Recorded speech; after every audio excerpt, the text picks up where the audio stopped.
ಅಲ್ಲೇ ಇನ್ನೊಂದು ದೊಡ್ಡ ಆರೋಪ ಕೇಳಿ ಬರ್ತಾ ಇದೆ. ಇಷ್ಟೆಲ್ಲ ಅನ್ಐಡೆಂಟಿಫೈಡ್ ಆಗೋದಕ್ಕೆ ಕಾರಣ ಅಲ್ಲೇ ಅಂಗಾಂಗಗಳನ್ನು ಮಾರುವಂಥದ್ದು ಏನಾದರೂ ಇದೆ ನಡೆದನ ಅಲ್ಲೇನಾದರೂ ಅಂತೇಳಿ ಒಂದು ಸಂಶಯ ಇತ್ತೀಚೆಗೆ ಬರ್ತಾಯಿತ್ತು. ಈಗ ಅದಕ್ಕೊಂದು ಪ್ರಬಲ ಸಾಕ್ಷಿನೂ ಸಿಗ್ತಾ ಇದೆ.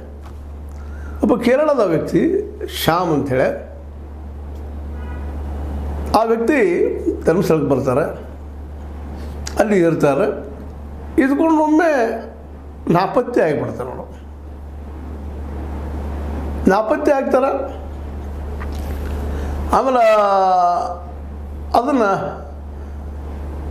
ನೋಡ್ಕೊಂಡು ಅವರ ಸಂಬಂಧಿಕರು ಬರ್ತಾರೆ. ಬಂದು ಆ ಸಂಬಂಧ ತೋರಿಸಿದಾಗ ಹೌದು ಇದು ನಮ್ಮ ಶ್ಯಾಮ, ನಮ್ಮ ಸಹೋದರ ಅಂತ ಹೇಳ್ತಾರೆ. ನಮ್ಮ ಹರಿದಾಸ್ ಅವರು ಕೇರಳದವರು ಹೌದು ಅಂತೇಳಿ ಅದು ಪೋಸ್ಟ್ ಮಾಡ್ಬೇಕು ಹೋಗ್ತಾರೆ. ಆ 2024 ಘಟನೆ ಇದು.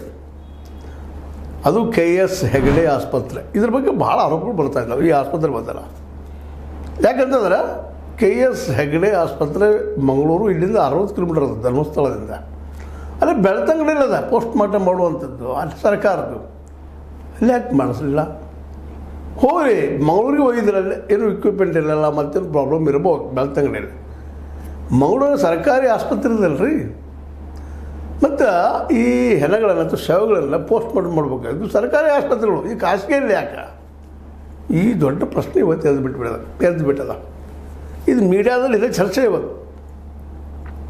ಅದರಲ್ಲೂ ಶ್ಯಾಮ್ ಆ ವ್ಯಕ್ತಿ ಪೋಸ್ಟ್ ಮಾರ್ಟಮ್ ಕೊಡ್ತಾನೆ, ರಿಪೋರ್ಟ್ ಕೊಡ್ತಾನೆ ಅಂತ ಹೇಳಿದರು. ಇವತ್ತಿಗೂ 2024 ಘಟನೆ ಇದು.